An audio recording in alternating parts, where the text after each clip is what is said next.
Chorona, entre a tragédia e a redenção à beira do São Francisco. Há muito tempo, nas margens tranquilas do Rio São Francisco, uma pequena vila no Brasil escondia uma história sombria.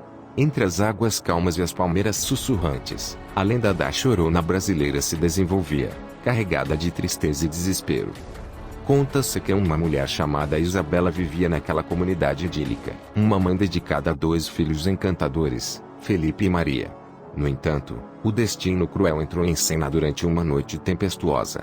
Uma tormenta intensa fez o rio transbordar, inundando as casas à sua margem. Isabela, em um momento de desespero e loucura, viu-se forçada a tomar uma decisão trágica. Acreditando que era a única maneira de proteger seus filhos do caos das águas furiosas, ela os afogou na tentativa desesperada de garantir-lhes um descanso eterno. Assombrada pelo arrependimento e pela dor insuportável, Isabela foi renomeada como a Chorona. Dizem que, nas noites silenciosas e escuras, sua figura pálida emerge das águas do rio, vestida de branco, lamentando a terrível escolha que a condenou a uma eternidade de pesar. Recentemente, os moradores da pequena vila às margens do Rio São Francisco começaram a relatar encontros ainda mais perturbadores. Além da figura da Chorona chorando à beira d'água, surgiam relatos intrigantes sobre visões dos filhos, Felipe e Maria.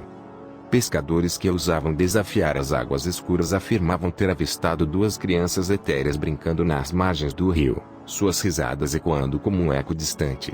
Almas corajosas que se aproximavam dessas aparições descreviam as crianças como figuras translúcidas, brilhando com uma luz tênue, acompanhadas pela presença melancólica da Chorona.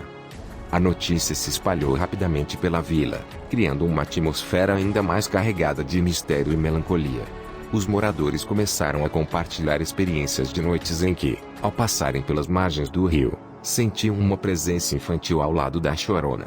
As histórias coincidiam em detalhes, como os contornos fantasmagóricos das crianças e suas risadas, misturadas aos soluços da mãe aflita.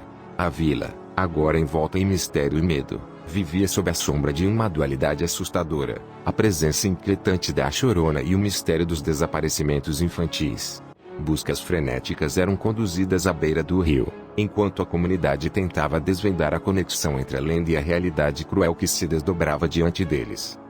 Em noites enevoadas, os lamentos da Chorona ecoavam pelos corredores da imaginação coletiva, enquanto as histórias de crianças desaparecidas alimentavam a chama do temor.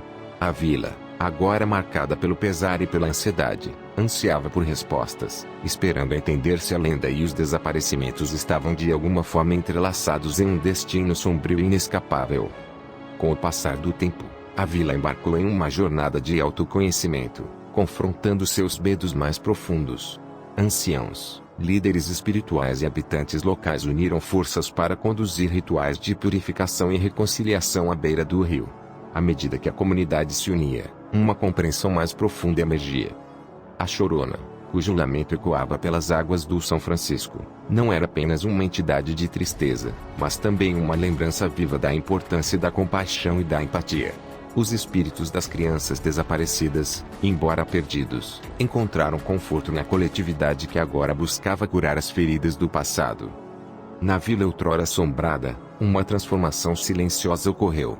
À medida que as noites enevoadas cediam espaço para dias de sol, a Chorona brasileira passou a ser vista não apenas como um espectro do sofrimento, mas como uma lembrança de que, mesmo nas sombras, a luz da compaixão pode dissipar o peso do luto.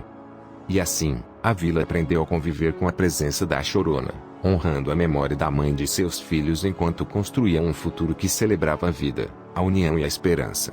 O Rio São Francisco, antes testemunha silenciosa da tragédia, fluía agora como símbolo de renovação e resiliência, marcando o fim de uma era sombria e o começo de uma nova história para aqueles que ali viviam.